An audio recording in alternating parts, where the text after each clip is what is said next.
Hey you guys, if you want to learn how to make my easy and delicious chimichangas, stay tuned.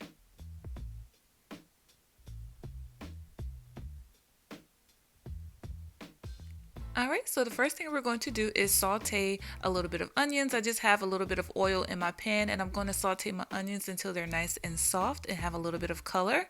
Once my onions are done to my liking, I'm going to go ahead and throw in some ground beef and cook that until it is done. All right, so once your ground beef is done, it should look like this. You shouldn't see any pink.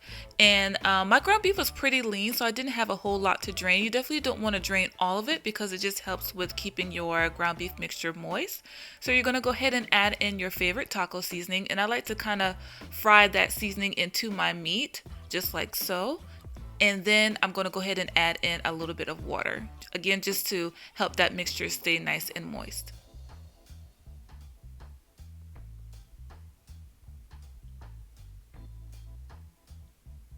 All right, so once I add that water, I'm going to just give it a quick stir. I don't want to cook it any longer. And this is how the mixture looks once it's cooled down a little bit.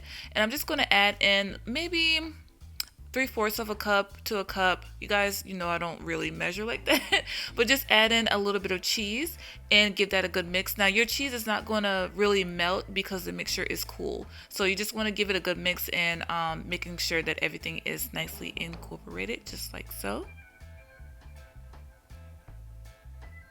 All right, so once your mixture is nice and mixed, you're going to go ahead and take your tortillas, which I kind of zapped in the oven for about 10 to 15 seconds so they can be nice and pliable. So now you want to go ahead and add in your mixture. You definitely don't want to add too much because it will fall out during the frying process. So just add a good amount, but not too much. And then we're going to go ahead and fold these babies up.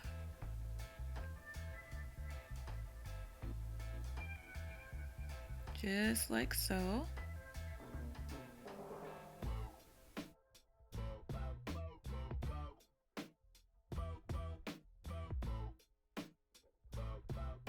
So there you have it. I'm going to show you guys again. You're going to take your tortilla and put in your filling. And you guys, you definitely can get creative with the fillings. You don't have to use ground beef.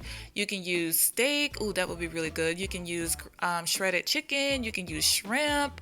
You can just pretty much do whatever you want with this and have fun with it. I had this dish at a restaurant a few months back, and once I tasted it, I was like, I can definitely do this at home.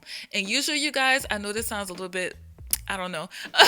But usually like when my husband like raves about a certain type of food when we're at a restaurant, I kind of challenge myself to make it and see if I can do it even better than the restaurant.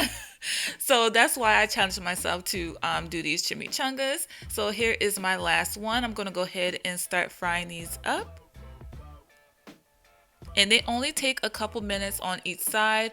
I mean, the ground beef is cooked, so you don't have to worry about that. You're just gonna make sure that the tortillas are nice and crispy and the cheese is melted on the inside. So they don't take long at all, you guys. So after a minute or two, you're gonna go ahead and flip them over and they're nice and golden brown.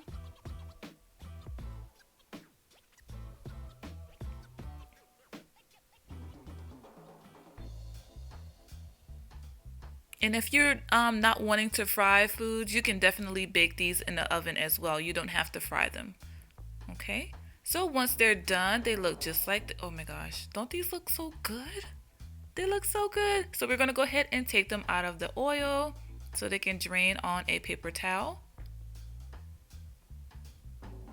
All right, so we're gonna go ahead and take out the last one. You guys, let me know what is your favorite Tex-Mex dish. This one is definitely in my top three, by the way, because it is just so delicious and it's so simple too, but it's so good. All right, so this is the finished meal. You guys, don't this look so? I mean, come on. I served it with some rice, a little avocado, my favorite salsa, some sour cream, and what made it really, really over the top is I put some melted queso at the bottom of the chimichanga. Oh my gosh, just it was just so delicious. My husband was like, girl, you outdid yourself with this one. We have Taco Tuesday every Tuesday, and this dish was a huge hit for me and my babies. So if you guys give this a try, I hope you love it just as much as me and my family did. If you enjoyed this tutorial, make sure that you give me a thumbs up. If you would love to see videos from me in the future, make sure that you subscribe and hit that notification bell. And as always, I thank you guys so much for watching, and I will see you all in the next one. Bye.